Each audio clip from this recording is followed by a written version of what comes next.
Welcome to At Home with Debbie Rule, where you can freely ask questions, share stories, and learn more about how to have a happy home, family, and healthy relationships. Good evening and welcome to At Home with Debbie Rule. Tonight we have a great show planned for you. We're going to be beginning a parenting series, and tonight we're going to be discussing parenting responsibilities.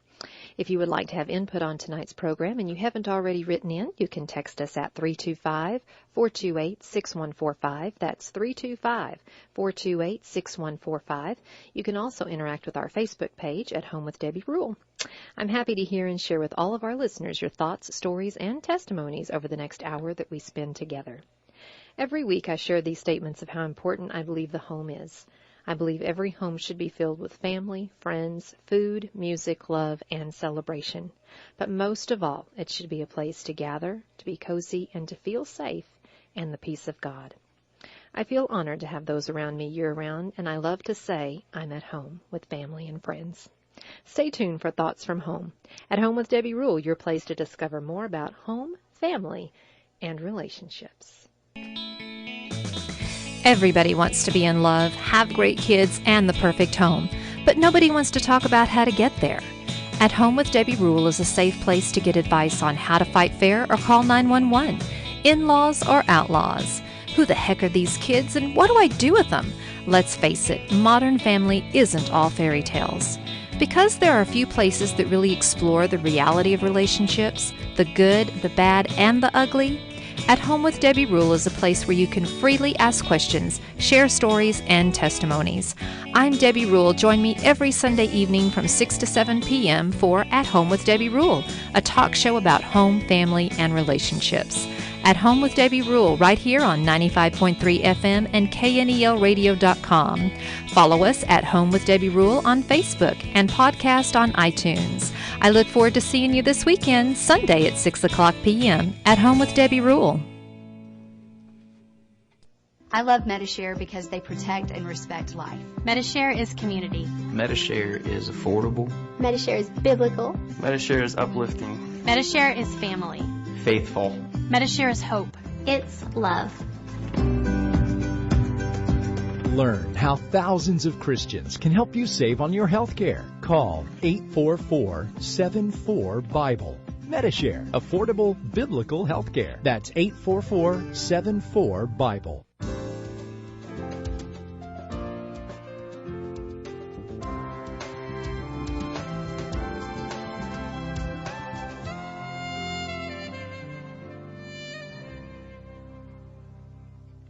Welcome back to At Home with Debbie Rule. This is where you'll find thoughts from home. Many parents have asked me, is it too late to change the way I parent my child, and will it actually work if I do? My response is it is never too late to change our parenting styles and techniques. As a matter of fact, with every child, we need to understand that the way we parent one child may not be the exact way to parent the other. Children and parents have different personalities. Effective parenting is understanding who you are as a parent and who your child is. Change does not happen overnight, so work on the behavior you want to change most, then move on to the next one. Don't try to tackle everything at once. To anyone who asks this question, is it too late to change my parenting style? I would say that it is never too late. It may not always be easy, but there are effective things you can do to start right now if you want change in your parenting style and to improve your child's life. One of the things I see with parents is that they don't know where to start. But I think it's simple. Start with understanding that as a parent, when you have certain things you're responsible for and certain things you are not responsible for. My experience is that if you want to change everything at once, you're going to be very disappointed. Not only is that an impossible task, you're going to alienate your child. I also think parents should address the things that violate their values and morals and that are risky to their child and others. Start there. Do we want to change everything? Well, good luck. Maybe we can. But I think we want to start with the most dangerous, risky stuff and then move forward. We are all in the same boat when we have a child. We come home from the hospital and look at our partner and say, now what? No one is taught how to be a parent. We have to go to college to get a degree and work in a specific field. We need a license to do certain jobs and so on and so on. but we are never really taught how to do the one most important job we will ever have, and that's parenting. If you are like me, your child did not come with a manual when they were born. We were just left to figure it out. Most generally, we parents, the way we parented, well, that's the way we parent. Sometimes that's negative, or something we didn't like well, maybe that inner vow we never want to parent our child the way we were parented. This leaves room for error and fireworks when two people come together to parent and they have different experiences and expectations on how to be a good parent. These days we're bombarded with mixed messages about how to parent the right way. It's easy to buy into advice from the media and relatives and other parents and start to worry that we're doing something wrong. We're often comparing ourselves to others and feeling judged and criticized by them. One of the most important ways to clear through all that clutter of advice, guilt, and comparisons to others is to understand that you are and aren't responsible for when it comes to raising your child. As a parent, counselor, and life coach, I have worked with many parents who have struggled with this question. What am I responsible for as a parent? I found that most parents instinctively know the answer to this question, but just need someone to validate their instincts amidst all the social media ranting about what parents ought to be doing. One of the first things I want to say is that you're not responsible for making your kids always happy. I know that this is a shocker, but you as a parent are not the entertainer or the puppet that some parents become trying to make their child happy, not mad at you, and wanting to be their friend. Don't get me wrong, it's good for your kids to be happy overall, but there will be many times, especially when you're parenting responsibly, that your kids will be furious. When you set limits or give them a consequence, they may not like it initially, but that's part of your job description as a parent and head of the household. You do not make decisions based on what your kids will like, tolerate, or be okay with. Instead, you make the decisions that are best for them and your family, and then you must follow through. You do not need other adults in your life to tell you what you are doing the right thing. Parenting is not a popularity contest in your family or in your community. Sure, it feels great when other adults, such as your child's teacher, tells you that your child is doing something well, but it's not necessary in order for you to run your family well. Just as I said earlier, you're not a puppet on a string for your child to ensure happiness. Your children are not puppets, and you're not a puppeteer. There is no possible way that you can control every move your child makes or everything your child says, especially outside of your home. Children have their own free will and will act on their own accord, and often in self-interest. We can't control our kids, but we can influence them by the limits we set and the consequences we give. Many times our children will ask us to do something for them that we know they are capable of doing on their own. You're no longer responsible for those things. I'm not saying to stop preparing breakfast for your child once she's old enough to pour her own cereal, or to never do anything to help them again. What I am saying is let your kids struggle sometimes. Try your best to give them increasing levels of responsibility, and don't type your child's paper for them because you type faster. It's getting closer to bedtime. Well, you need to strike for balance. Don't do things that they can do. You do not have to be Superman, Wonder Woman, Mike Brady, or June Cleaver. They are all fictional characters that seem to do it all and do it perfectly, right? You're not one of them, nor should you strive to be. Rather than focusing on addressing every behavior issue or adhering to a perfect schedule each day, try to hit the most important targets and realize that you might have to let some smaller things go each day. We call this picking your battles. If your child doesn't get angry with you at least once in a while, you're not doing a good job. Along with this, remember that you are not required to give lengthy explanations of your decisions. It's just not safe. Can be plenty of an explanation when your teen asks why he can't jump off the roof onto the trampoline.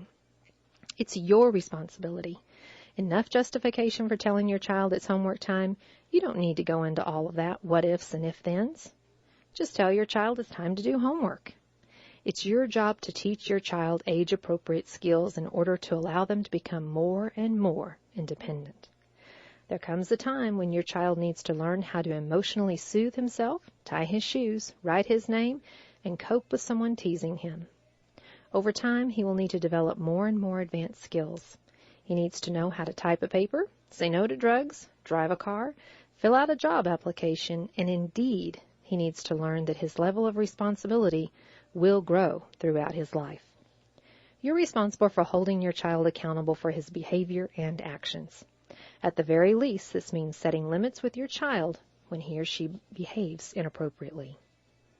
Parenting is a bit of a roller coaster ride, and you're on it, whether you like it or not. There will be times when your child is doing well and times when your child is really struggling. Remind yourself that your kids, they're still your kids. What I'm saying is to let your kids struggle sometimes. Try your best to give them increasing levels of responsibility, and you'll find that they can do it. Doing your best, that's really all you can do sometimes. Parenting is a perpetual balancing act, striving to find that balances between doing too much and too little for your child, giving consequences that are not too harsh and not too soft. Parenting can feel like a circus sometimes, and there can be several balancing acts going on at one time.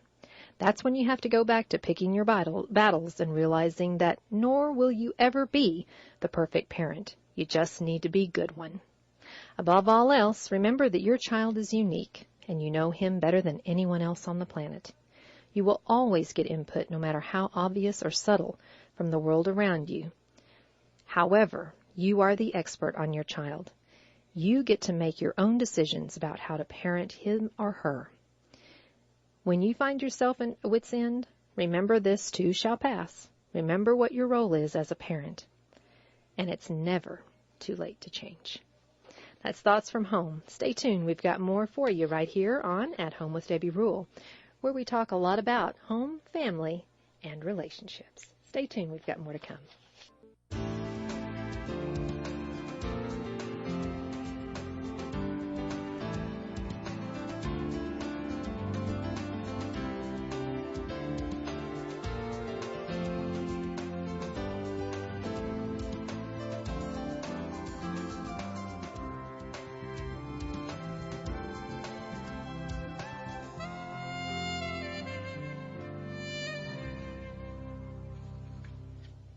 Welcome back to At Home with Debbie Rule, where tonight we are starting a parenting series. We're going to start tonight by kicking it off and talking about parent responsibilities, what you're responsible for and what you're not responsible for. Nobody ever said that children would be easy to raise. They don't come with guidelines or instructions, and they certainly don't come with a pause button. I've looked. What they do come with is a crucial set of physical and emotional needs that must be met. Failure of the parent to meet these specific needs can have a wide-ranging and long-lasting negative effect on your child. So tonight we want to help you with how to learn what your parent responsibilities are and what your parent responsibilities are not. We all want to do the best we can, and we all need to learn how to be the best parent we can. Tonight, joining me on the program is my wonderful husband, Rudy. Thank you so much for being with me tonight. My partner in crime, as we've raised 3 kids and now have 2 grandchildren. Good afternoon, Debbie. How are you? I'm doing well, thank you. Are you ready to kick off this series this month on parenting? Yes, I don't know anything about it. Well, it's definitely a work in progress. When you have kids, you parent one. The oldest one is usually the guinea pig. By the second one, you've got a different personality now, so you're starting kind of all over again, but you know a little bit more than you did. And by the time the third one comes along, I say, whatever. Yeah. Not really. I mean, you can't do that, have that attitude, but it feels that way sometimes. Well, they're definitely a challenge. As our children have gotten older and gotten married and ask for advice, I say, don't have kids. He doesn't really mean that. I'm telling you, it's tough. You know, so many young people think, well, I just want to go out and have my own children and raise them my way, and it really changes your life. I think, you know, if we were talking about marriage, when 2 people come into a marriage, they don't realize that their single self has ceased to exist, or should, because now they are joined with someone else, and they need to become one.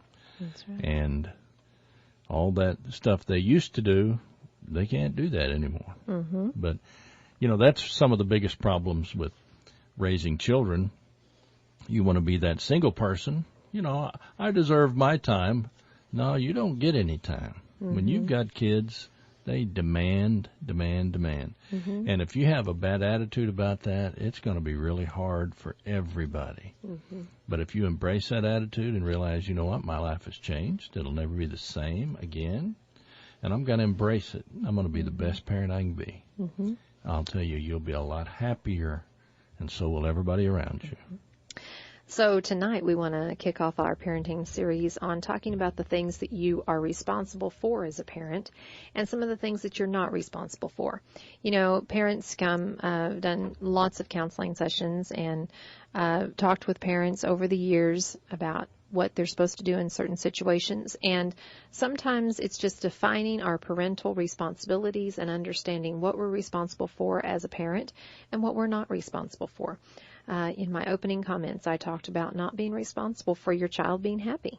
You know, your child is not going to be happy all the time. And as a parent, you just have to realize that they're not going to be happy all the time. They're going to be furious with you when you lay down the law. They're going to be upset when you effectively put into place consequences for behavior that was deserving of those consequences. And of course, you know, the punishment always needs to fit the crime, and it always needs to be age appropriate, but they're not going to be happy. They're not going to be happy. And if you're trying to make your kid happy, you're trying to be their friend, you're going to find yourself in a lot of trouble, you know, as they start maturing and getting older, because trying to be a friend of a teenager when you need to be that parent and you've been their friend as a 2, 3, 4, 5-year-old and on up, and you quickly try to change that, it can be difficult. It can be done. We're here to tell you tonight that it doesn't matter what's happened in the past or where you are on your parenting journey. You can make changes, and you can make changes effectively that can make your home a better place to live and a better life for your child. Parenting is work. Yes. And I just encourage you to look forward to going to work every day. Mm-hmm. It is a labor of love. You know, we talk about teachers a lot on this program. Today's teachers have to deal with children, young people, that have not been taught how to act appropriately. Mm-hmm. And it is so frustrating for the teachers because they are limited in what they can do. Yeah. Our DAEP program is full, mm-hmm. and what people with DAEP programs say is these children come in here and respond to discipline. Mm-hmm. They don't get discipline at home. Mm-hmm. A lot of parents just say, whatever, you know, just leave me alone. I've worked hard all day. I don't want to put up with you. Mm-hmm. But once there's structure, the young people respond. Mm-hmm. Back in the old days, juvenile delinquents would be given the opportunity to go to JD school or the military. Mm-hmm. And they'd go into the military and they would respond to discipline, and it would totally turn their lives around. I've talked with so many veterans that say, you know, the military changed my life. It mm-hmm. saved my life. Mm-hmm. And it's all about discipline and structure and learning to submit to authority and boundaries. And your kids need to understand that you are the authoritative figure in the home. You don't have to control your child. You don't have to throw that around with weight. You don't have to threaten. Just walk in the authority that you have as the parent. Don't be the friend, be the parent. It doesn't mean that you can't be a confidant. It doesn't mean that you don't, you know, you're not there for your child or that you don't go out and do fun things with your child. It doesn't mean that you, that you're just this person sitting in the home and you're just ruling, you know, with this iron fist. You are the parent, and you're not the friend in the way that you'll just allow your child to do anything they want because you don't want them to be mad at you. You know, both of us come from families where our parents did not have good parenting skills. We love our parents, but when it came time for us to be parents, we were looking at each other like, well, what do we do? And what we found out real early was you need to have a foundation, so you need to know why you're doing what you're doing. I love what you said, Debbie, about needing a license to be this type of professional. You know, professionals in our society have continuing education. Mm-hmm. You wouldn't go to a lawyer that hadn't kept up to date on the latest rulings. You wouldn't go to a CPA that doesn't know the new tax code. Right. You wouldn't go to a dentist who was still using a hammer and a chisel from 2 centuries ago. And so they have continuing education classes, things like that. Well, and the listeners might be thinking, well, what's that got to do with parenting? And it's the same is true with relationships. There are excellent resources out there that you can read and learn how to have a good relationship with everyone. I mean, your coworkers, your boss, your spouse, your children, and there's great resources on parenting. And what we learned early on was that we needed a foundation that we could talk to our children and tell them, this is why we're doing this. And I used to have this lecture, God gave it to me one day. I would say to whatever child I was dealing with, I have a job to do, and I'm going to do it. This is my job. I'm your dad, and you're going to do what I say because I have a job to do. And when Zach got in trouble at the Christian bookstore for stealing, we took it back to the manager, and he had to apologize. And we told him, son, it says in the Bible, thou shalt not steal. Well, there we were. We had our foundation. It wasn't us making arbitrary rules. We had a reason for why we were teaching the way we were teaching. Yeah. It worked great. It works great if you have the foundation beneath you, that you can speak from. Yes. And, again, age-appropriate consequences for a child are important. Zach was 4, and so, he was taken back and had to, kind of humble himself and go before the manager, and it was a little scary, but he never took anything again. So that's good. But tonight we want to talk about parenting responsibilities. There's general things that parents are responsible for and things that you're not responsible for. We already talked about a couple of the things that you're not responsible for, and that's, making sure that your child is happy all the time, controlling your child. You can't control your child. Your child is going to be a free spirit. They are going to go to school. They're going to say things. They're going to do things that you wish they didn't do. But that's part of growing up. But you as a parent, you're responsible for things to teach them and to train them. And you're responsible for meeting needs for them emotionally and mentally and spiritually and physically. But you're not responsible for everything they do. And if your child gets into trouble, this is not always a reflection of a parent. I feel really bad for parents that have kids that have gotten into trouble. They've done a great job, raising them. They've taught them right from wrong, and the child just makes some really bad choices. And then all of a sudden, the focus goes to the parent and says, well, they just didn't do their job, or they're a bad parent, or they're bad. In some cases like that, yes, there are situations that way, but there are a lot of situations where parents are doing a great job with their kids, and their kids just happen to make the bad choice. And there are consequences for that. So you're not responsible for controlling your child all the time. You can't. And if you try to do that, you're going to alienate your child, and you're going to be a big failure, because it is just not possible. So that's another thing that you're just not responsible for. And I want to cover some of those things before we come back in the second half and talk about the things that you are responsible for. So, making sure your child's happy, controlling your children, getting the approval of others. You don't need to look to anyone else. It's good for you to get resources. It's good for you to get advice from other people. Sometimes you need to sit down and go through a parenting course, or you need to get some coaching or counseling. That's fine. That's all great. But the word I want to focus on here is approval. Getting the approval of others. These are your children, and you know what you need to do that's best for them. And if you don't know, you need to be listening to programs like this, and you need to be getting the resources that you need in order to learn how to be a good parent. But you don't need someone to tell you you're doing a good job in order for you to do a good job. And I know it's a thankless job. It's one of those things that parents do day in and day out, 24 hours a day, 7 days a week with no break. And it's very thankless. Your child is not going to thank you until they get older.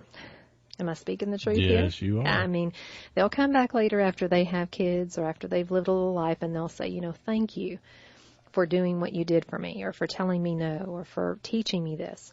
But you don't need the approval of other people to do what you know is right for your child.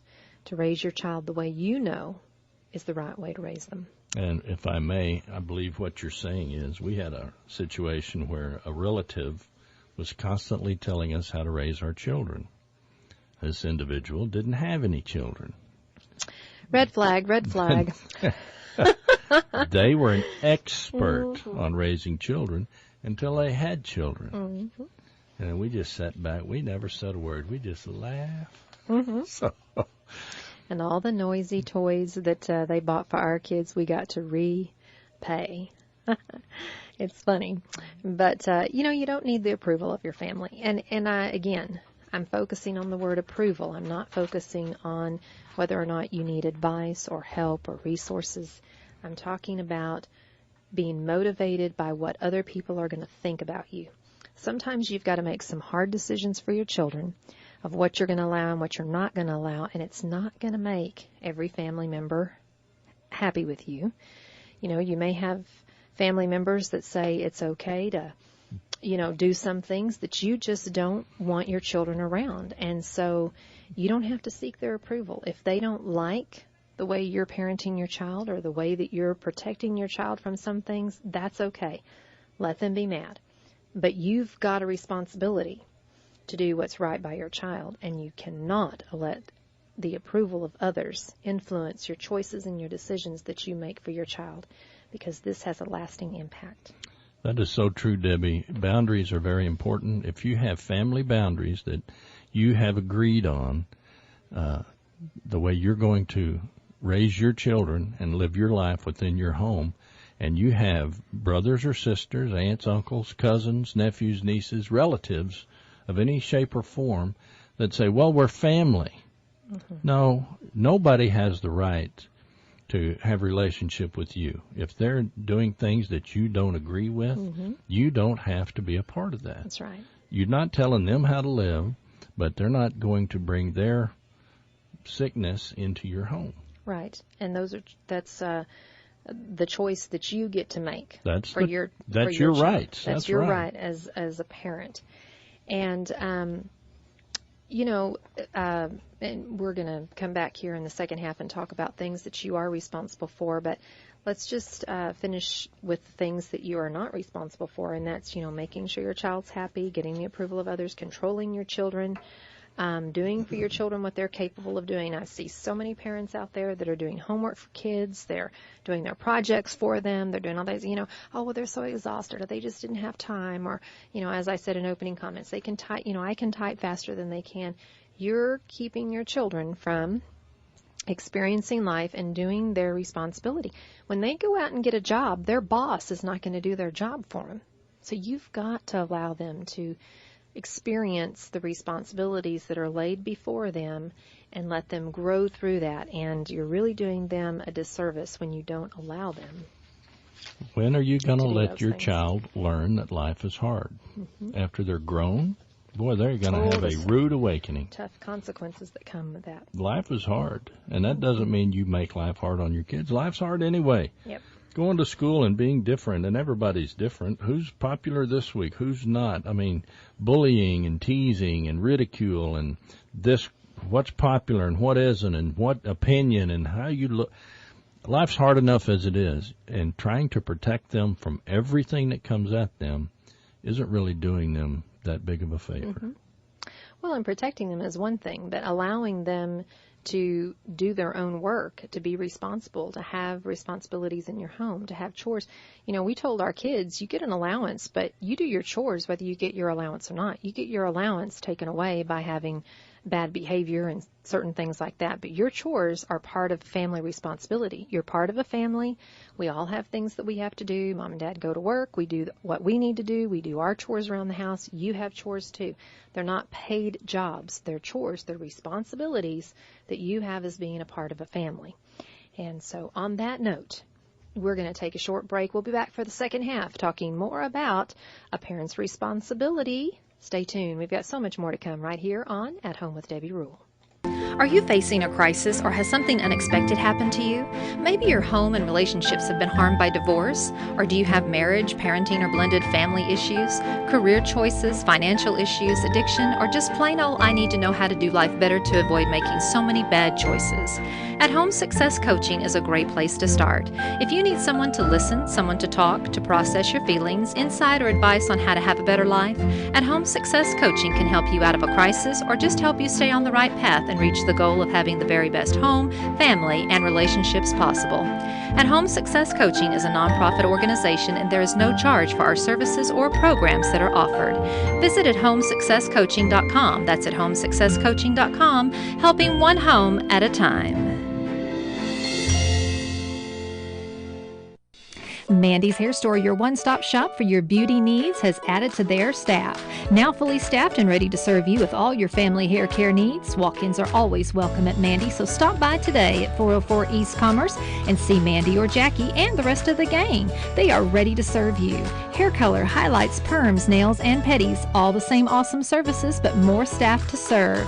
Mandy's Hair Store, your family-friendly salon located at 404 East Commerce Street. Ready to serve you today. New in 2022, have you or someone you've known been dealing with hurts, habits, or hang-ups? Are you looking for a place where others understand and admit that we all need a better way to live life?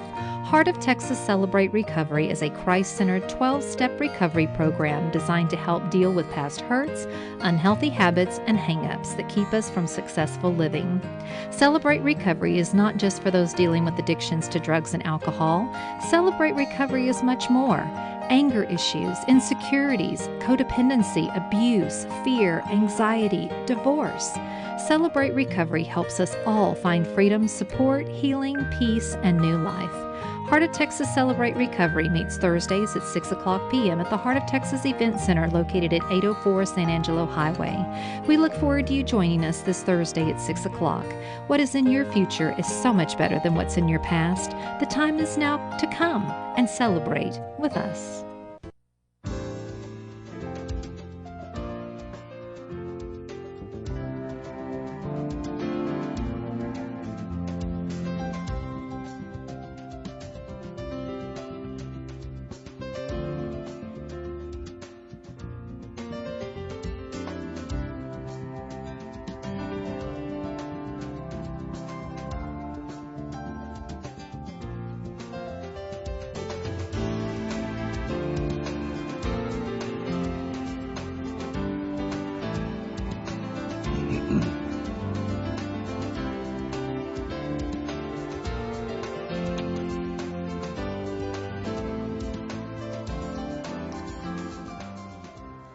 Well, welcome back to At Home with Debbie Rule, where tonight we are talking about parental responsibilities, what you're responsible for as a parent and what you're not responsible for as a parent. We're kicking off a parenting series that we're going to do during the month of June. We'll have some giveaways this month. We'll have some great advice and tips and resources for parents that are out there, whether you are married, whether you're single, whether you're a step parent, whether you're a grandparent raising kids, whatever it is, whatever role you're in, you'll be able to find information on the program over the next month that will help you to be able to deal with your children, with your grandchildren, and maybe even help you with someone else's kids as well. Maybe you can pass that information on to them. But the second half, we want to talk about parental responsibilities. We talked a little bit in the first half about what you're not responsible for. Now we need to understand as a parent what you are responsible for. And so a lot of people may say, well, that's pretty obvious. Isn't it obvious what I'm responsible for? I need to provide for my child. Well, yes, but some people's definition of providing for their child is not what should be. So we want to start off with, providing an environment that is safe. Well, how do you define what is safe for your child? What are some things that we do to provide an environment that is safe for our children? The obvious thing is keep your child free from physical, sexual, and emotional abuse. That might be a lot harder to do than saying that, but keeping them in a protective environment where you don't open them up, to physical, sexual, or emotional abuse. Not allowing people in your home, not leaving them in places that might be dangerous. Yeah, I mean, if children feel unsafe, that tells you a lot about it right there. And the effort you put into maintaining their safety is so important. And that's a part of parenting is work, and you should look forward to going to work. You have responsibility to that child. And, really, that child deserves the very best parent possible. They really do. When you took on that responsibility, I mean, I wish we did have to get a license. I wish we had to take an oath that I will be the very best parent I can be. Mm-hmm. Take that seriously and be that good parent. So providing an environment that is safe is keeping your child free from physical, sexual, and emotional abuse to the best of your ability. Parents, sometimes we make mistakes. We leave our kids places we think are safe and something bad happens. Don't blame yourself. Get the help that you need to walk through that and to help that child become healthy and whole, to help you overcome that and become healthy and whole. But to the best of your ability, keep them free from physical, sexual, and emotional abuse. Keep unsafe objects locked up and out of reach of your children. This does not only mean like poisons and things like that are from small children, but maybe weapons and things that could be harmful to a teenager. You know, so many teens are getting into cleaning products and getting into things that are so hazardous to their health because they're reading things on the internet about, you know, take this and it'll give you a high, or do this or do that. You know, we have to be aware of what our kids are, you know, around from the age that they're starting to crawl around on the floor to the time that they leave our home. So keeping unsafe objects locked up and out of the reach of your child, listening and knowing that, you know, your 1-year-old's probably not going to get into a weapon that's up on the top shelf, but if it's not locked away, your teenager might. So you need to think about that. Recently was talking with a parent. There had been a shooting incident somewhere reported in the news, and this parent was just livid and said, you know, if my child found a weapon, they would not point it at anyone. They would not pull the trigger. They know. They've been taught. And I'll tell you, folks, around here, a lot of young people are taught how to handle weapons safely. Mm-hmm. The shooting is enjoyable pleasure, leisure time activity, hunting. Guns and rifles and pistols and shotguns are everywhere. But just because you teach your child how to act responsibly around weapons doesn't mean that other family has taught their child. You know, if your child is going to go spend the night with somebody, you need to know those parents. Mm-hmm. Are there any guns laying around? Mm-hmm. Do your children know if they found a gun, what would they do? Point it and go bang and pull the trigger? Yeah. That's just terrible. And that goes into, you know, getting to know your child's caregivers, where they're going, whose home are they going to, you know, what is there. Correct on any potential dangers around the house. If there's anything, you know, as again, we always think about this being with little kids, but again, it's any age child. Take safety precautions, use smoke and carbon monoxide detectors, lock your doors at night, and always wear your seatbelts. Teach your kids that. I get in the car, my little grandkids say, put on your seatbelt, Mama. You know, they're right there to correct because they know what's right and what's appropriate. So you're teaching your children. You have a responsibility to provide an environment that is safe for your children. Provide your child with basic needs. Some people think, well, you know, my child can, you know, fend for themselves if they're 8, 9, 10 years old. No, your responsibility to provide basic needs for your child. That's water, plenty of nutritious foods. Let me say that again. Nutritious foods. Not parking them in front of the TV with food that, you know, junk food just because it's easy for you. Nutritious foods can be challenging sometimes because it causes our budget to have, you know, we really have to budget to be able to buy nutritious things at the store, but it can be done. It can be done, but providing nutritious foods, there's nothing wrong with junk food every once in a while. There's nothing wrong with going to McDonald's, but when it's your meal every day, you're not really doing your job as a parent by providing nutritious food. So shelter, providing a safe environment, a roof over their heads that is going to be cool in the summer and warm in the winter. A warm bed with sheets, blankets, and pillows. You would think that this is a no-brainer, but there are some people that need to hear that they need to provide this for their child. Medical care is needed, medicine when ill. It's your responsibility to take your child to the doctor and to provide medical care. Clothing that is appropriate for the weather conditions. If it's wintertime, you don't need to have your children running around barefooted. That's okay for summer, but not for the winter. So, you know, clothing that is appropriate. Space, a place where he or she can go and be alone. Remember, your child has the right to have a little bit of space here and there, but they do not have the right to total privacy. If you are trying to be your child's friend and say, oh, that's just their privacy, I'm not going to invade their space, you as a parent have the right and the responsibility to invade that space. They have nothing private as long as they're under your roof, because privacy and sneaking around is what gets children into trouble, especially teenagers. You need to know what they're doing on social media. Who are they talking to? What games are they participating in? What are their little chat groups that they're in? Snapchat. One thing that I don't like, because it goes away. And I don't think there's any way that a parent can really hold a child accountable with that. You need to really be thinking about what you allow your child to be involved in. And you may say, oh, well, my child would never do that. Don't ever say that to yourself, because every child is out there and vulnerable to temptation. So be smart. Be smart. Your child is allowed to have alone time. They're allowed to have their space. But you as a parent need to help them understand. I need your passwords. I'm going to check your phone. I'm going to check your computer. I'm going to check things. I'm going to make that you're safe. And listen, but they're going to be mad at you. If you need a foundation for that, if you have pushback, say, I heard it on the radio. Let me tell you something. You're an absolute fool if you let your children have any privacy whatsoever. Mm-hmm. You've got to be able to go into every electronic device they have, their diary, everything until they're 18 years old. Yes. You have the right, and you're putting them in danger if you don't exercise your right. Mm-hmm. Predators out there are constantly thinking about how they can come in and hurt your child. That's right. And your job is to protect. That's right.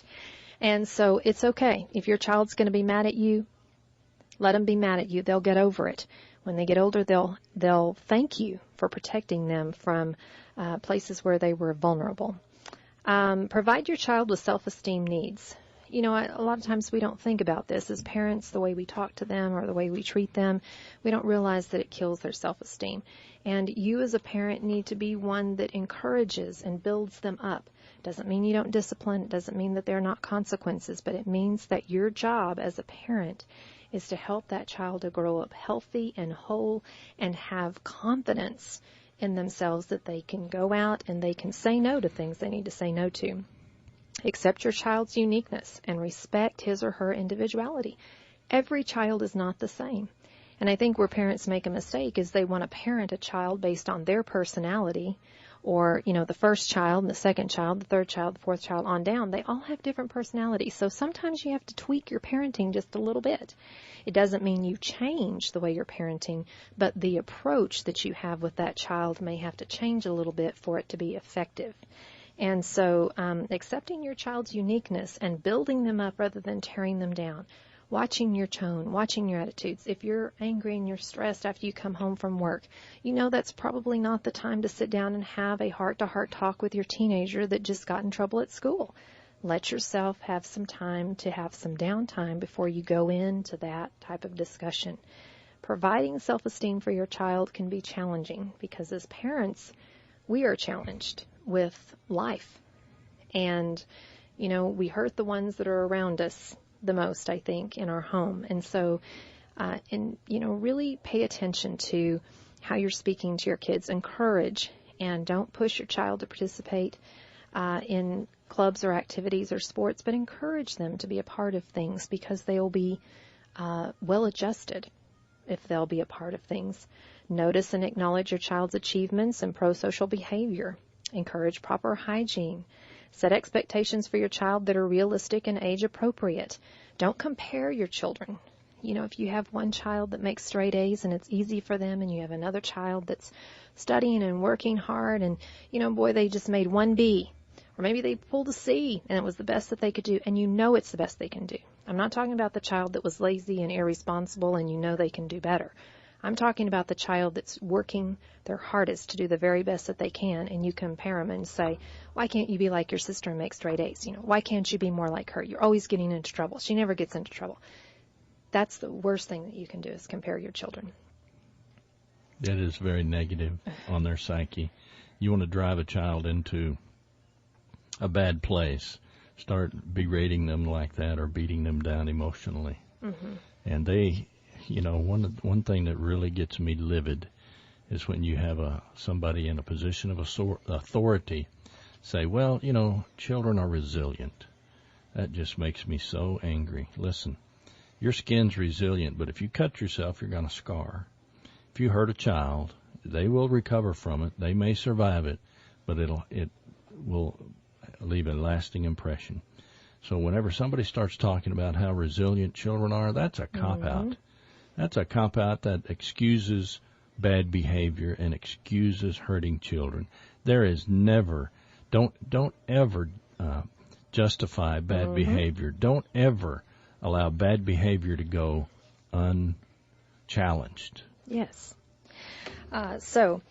Helping them build their self-esteem and, teaching your children morals and values, honesty, respect, responsibility, compassion, patience, forgiveness, generosity. People have their own faith in what they're going to teach their children and what they're going to do in their home. But these are common courtesy and respects that we need to teach our children to be able to be a citizen of our societies and be functional and be able to provide giving something back into our society and being a citizen. Honesty and respect, responsibility, teaching them the things, allowing them to fail. If they don't do their work, and they should have done it, there's a consequence for that. Compassion, patience, forgiveness, teaching them to be generous and to give, volunteer in your communities, different things that you can teach your children. This is your responsibility. Your children are going to learn what you're doing, but they also learn what you tell them and what you teach them. But you need to be modeling this behavior. Everything that we're talking about, that we're saying to do with your children, your responsibilities with your children, it starts with you doing those things first, because they do as they see, not always as they're told. Well, there's good old country songs out there that talk about a boy watching his dad. And he says, I'm going to be like you, Dad. Yeah. Uh-oh. Well, let me check myself. Yep. Do I talk to people respectfully? Do I talk about people behind their back? Am I a gossiper? Again, defending teachers, they have such a challenge today with young people coming into their workspace and not being respectful. And then parents come up there and say, you can't talk to my child that way. A child in school needs to respect the teacher, and without excuse. You don't ever excuse bad behavior. Well, that teacher doesn't respect my child. No, I just don't believe that. I don't think they would continue in that career for very long if they had that attitude. Right. You've got to teach your child how to get along in this world. That's right. Develop mutual respect with your child. Use respectful language. Respect his or her feelings, again, within reason. You're not responsible for your child being happy. Remember, we already talked about those things, but respecting his or her opinions. It's okay to sit down with your child, little older child. Now, a 2-year-old, you can't reason much with that child. You just got to have to give them, the way it's going to be. Sometimes you can give them a couple of choices and they'll choose one, but basically you're dealing with a little bit different situation with a younger child. But an older child, it's okay. Respect his or her opinions. Let them share how they feel. At the end of the day, you're responsible for making the decision. You've got to do what's right by that child, but it doesn't mean that they don't get to share how they feel or that they don't get to share their opinions, because this helps them to be able to develop relational skills on how they can share their feelings and their opinions when they get older in other relationships. And if you don't allow them to do that, they'll never learn how to do that. They'll be the one that sits down and never says anything until they blow up, and then they're out the door. So helping them, to respect their opinions and their feelings and their individuality, this is all good. But again, at the end of the day, you as the parent, you're responsible, and you've got to make the decision. You've got to enforce the consequences, or you've got to do what you know is right. Providing discipline, which is effective and appropriate. Don't discipline when you're mad or when you're angry. That's a given. A lot of people don't really realize that, or they don't understand they're under stress sometimes, and anger can come into there. But make sure that your discipline is structured, consistent, predictable, and fair. And again, as we said earlier, make sure that the punishment fits the crime. You're not going to discipline a 2 or 3-year-old like you would a teenager. You're not going to ground a 2-year-old for a week. I remember grounding is grounding yourself, because if you're grounding a child, you've got to sit there with that child, and you've got to be in the home with that child, and you've got to make sure that you follow through and that you are grounded. So basically, if you're grounding a child, you're grounded. You're the jailer. You put them in jail, you got to be the jailer. That's right. So structured, consistent, predictable, fair, discipline. Talking with your child and saying, do you know why you're being punished? You can tell that to a 2-year-old or a 3-year-old. You can say, do you know why you're being in timeout? And have them repeat it. Help them understand why they're being punished. Because if they don't associate the consequence with what they did, they're going to keep doing it. So you have to help them understand why they're being punished. And you even have to do that with a teenager. You know why I'm taking your phone away? Because you were disrespectful to me and you talked to me the way you talked to me and you didn't do what I asked you to do. So the phone belongs to me for 2 days. And then it doesn't mean when they come back to you later that night and say, I promise I'll do it better, I won't, that you give them the phone. 2 days, if you say 2 days, you mean 2 days. So be careful what you say. If you say something to a child, you'll never, you're not going to enforce never. You're never going to watch TV again. Really? You can't enforce that. You're not going to watch TV for 2 days. For 2 days, you're going to read or you're going to do something else, but your favorite show you're not going to watch or you're not going to play that video game. But when you start using words like always and never and, throwing out there things that you're telling a child, you better be careful what you say because you've got to follow through with it. Well, that's the only way they learn. Let's talk about that a little bit because, it never You've got happened. 1 minute. No, I'm just kidding. Never happened to me, but some parents lose their temper. Mm-hmm. And, that child gets on their last nerve and, boy, they blow up. Mm-hmm. And I'm thinking of this one specific incident. I'm thinking of this one specific incident where a mom grounded her daughter for 2 weeks, which meant that her senior graduating daughter did not get to go to prom. Mm-hmm. Well, later the mom said, and this was years later, they all look back on it and say that just didn't work out very well. Mm-hmm. And the mom's excuse was, well, I said it when I was angry and I had to stick to it. Well, listen, if first of all, don't discipline when you're angry. Right. Secondly, if you discipline when you're angry, be an adult, take your child aside and say, you know what, mom or dad has had a chance to think about this. What do you say we do it this way? Mm-hmm. Okay. So I was angry when I said that. Will you forgive me? I was angry.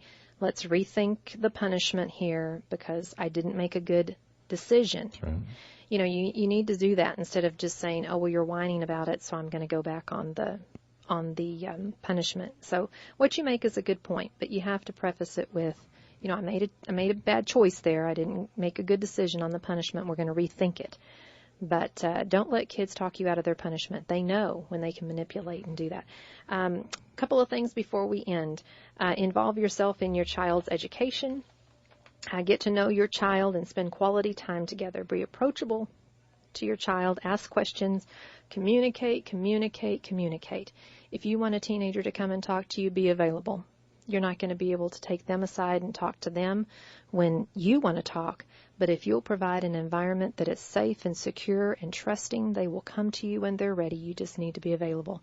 Provide date times where you can go for a Coke or you can do things where that child will know that they can talk. Don't probe, but just allow them to be able to talk. One day they will open up and you just will hear everything you need to hear, but provide that safe environment. We had somebody that commented on our Facebook page earlier today, and this evenings I always like to incorporate that into our program. I want to share this before we close. She says, I'm sorry I'm not able to hear this on the radio. Of course you can on knelradio.com. If you're not in our listening area, you can go to our website, click on the FM button. It'll take you straight to our program every Sunday night at 6 o'clock p.m. But she says, I hope the series covers that it takes a village or a family to raise a child. That includes both parents and grandparents, aunts and uncles, not just one set of grandparents. Well, I have a little comment to say about that, and that is that parents are responsible for your children. I love my grandkids, and I love to have input into their life, but ultimately, at the end of the day, it belongs to the mom and the dad. And so they're responsible for their children, and it does take advice and it does take counsel, but nobody has the right to your children except for the parent. The mom and the dad. The mom and the dad. And the mom and the dad have the right to say, "But out." Yeah, that's right. And with that being said, parents need to be responsible, and they need to take their parenting role seriously because they have a lot riding on it. And what you're responsible for, I hope tonight you learned what your responsibilities are as a parent and what you're not responsible for, because it's a big task ahead of you. And you're laying a lasting impression on little sweet spirits that are growing. Basically, you're raising your grandchildren. When you're parenting your kids, you're teaching them how to parent. So I always tell people, you're not raising your kids, you're raising your grandchildren. So be careful the way you raise them. Take your responsibilities seriously. Love on them, encourage them, build their self-esteem, but understand that you can't be their friend, but you need to be their protector.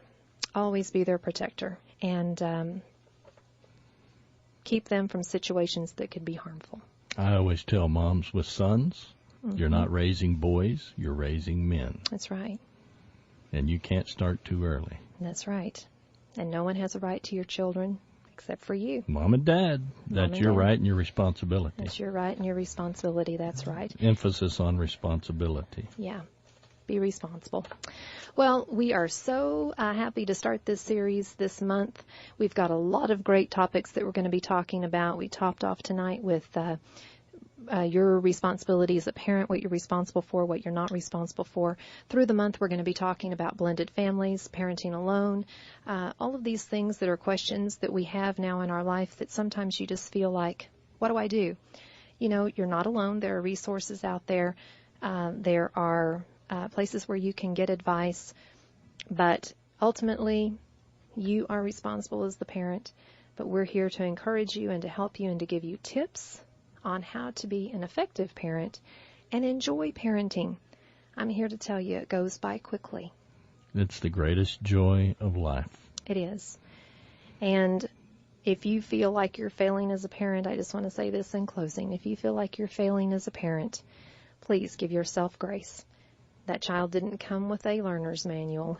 You didn't get to read it and then try to apply what needed to be done. You had to figure it out by trial and error. And it's okay. It's never too late to start. It's never too late to pick up the pieces and be an effective parent, to do the things you know that you need to do the right thing. It's never too late to do that. But you have to make the choice to do it. And so tonight we hope that all the parents out there that are listening feel like they can start with a clean slate, and that they can do effective parenting, that they can have skills for parenting, and that they can do the best job that they can, because you don't have to be perfect. You just have to be good.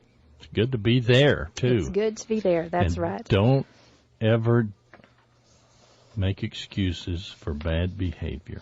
Don't ever excuse bad behavior. Yeah, bad behavior is bad behavior. And if you're a parent that's dealing with that, we hope that you will get the help that you need to get to walk in the wholeness and the fullness that you need to walk in as a parent. None of us are perfect, and we all need help. But we've got those little kids that are depending on us. So tonight we want to thank you for being with us and inviting us into in your home. We also love hearing from you and spending Sunday evening with you, sharing our thoughts about home, family, and relationships. From our home to yours, this is Debbie Rule and Rudy Rule. We'll see you next week at 6 p.m. right here on KNEL 95.3 FM and KNELradio.com. We're looking forward to this parenting series. We'll see you next week at 6 o'clock p.m. Have a blessed week. Thank you for joining us today for At Home with Debbie Rule. You can be at home with Debbie Rule every Sunday on KNEL 95.3 FM and KNELradio.com. Follow At Home with Debbie Rule on Facebook and podcast on iTunes. See you next week, At Home with Debbie Rule, for more insights on home, family, and relationships.